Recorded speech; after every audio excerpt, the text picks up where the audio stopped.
Thank you, Bill. Thank you, Tom. And I'm Toastmaster, fellow Toastmasters, and no guest that we have today. When I, when you hear that, the greatest individual I've ever lived, some of you are probably thinking of the great classical, great individuals in history, such as Jesus Christ, Mahatma Gandhi, Martin Luther King Jr., or perhaps the original Martin Luther who started the Reformation 500 years ago. No, the individual that I'm going to bring up is someone the majority have probably even heard of this individual at all. He actually was not an economic, religious, or political leader.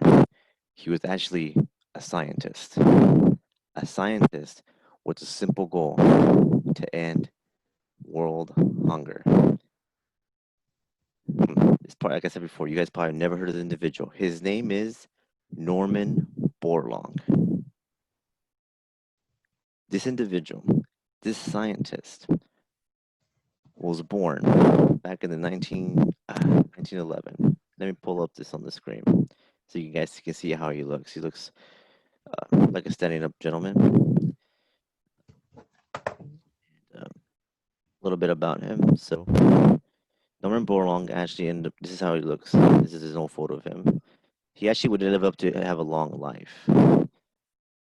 He actually was born in 1914 in Crisco, Iowa, in the United States. Now, he grew up at a time and ended up growing during the Great Depression and the Dust Bowl, and he grew up on a farm. He would go to bed on an empty stomach a lot of the times, so bad to the point he would actually have to bury his own sister due to the fact that she died of hunger. Um, and that would stay with them for the rest of his life. And he would fight, and he would go on to the very last day of his dying days, fighting against world hunger.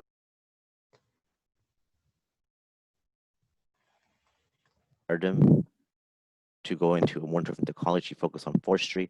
He returned back to get his education, master's and PhD, all in agriculture. And from there, he would end up actually going to Mexico City, where he would be at the International Maize and Wheat Improvement Center in Mexico City. While he was there, he was working on a strain of wheat that would actually increase the yield per acre.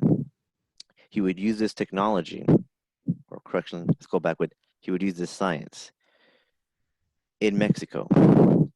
And there, he would actually increase the yield to the point that Mexico no longer needed to get import from other countries when it came to wheat. He would use the very same science when he went to Pakistan and India. And despite the fact that there was a war going on at the time, he was still able to increase the overall yield production of wheat in those two countries, even though there was a war, and helping to prevent many individuals from dying of starvation. He would do the exact same thing when he went to China, where he saved another millions of lives. Do the same thing wherever he went throughout the world. He went up to parts of Africa, once again saving millions of lives along the way.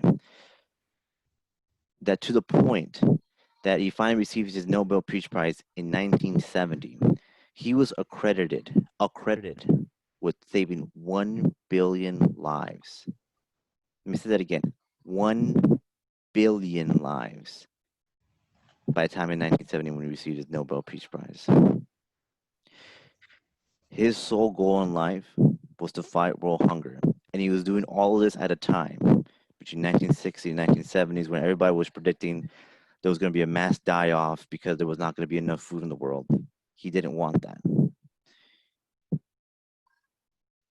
Literally to the day he died, he was still working, conducting his very goal. And he died in 12 September 2009. Think about that. A scientist worked all the way to this bare bone trying to fight in his idea of to make sure everybody goes to bed on a full stomach, not an empty one. And one of the things the thing is though, Lauren Borlaug, he is the father of the Great Revolution, which is the GMO plants, genetically modified plants. And there are a lot of people that are saying negative things about it, such organizations such as Greenpeace and others, who don't seem to understand the scientific literature of 40 years of studies conducted on GMO plants shown they're actually significantly safe to eat. And now, so we're having these issues, and now even the World Bank has said that for the first time back about 4 or 6 years ago, they mentioned that we were having a food shortage again, that we're not feeling in the United States, but around the world they are feeling again. During his speech, when he accepted the Nobel Peace Prize, here's an expert of something that he said that I found to be very profound. It is true that the tide of the battle against hunger has changed for the better, but ebb the tide because too set in when we become complacent. Civilization as it is known today could not have evolved nor could have survived without adequate food supply. The first essential component of social justice is adequate food for all mankind. To me, Norman Borlaug is the greatest human being to have ever lived, and we are all better for it. Mr. Toastmaster.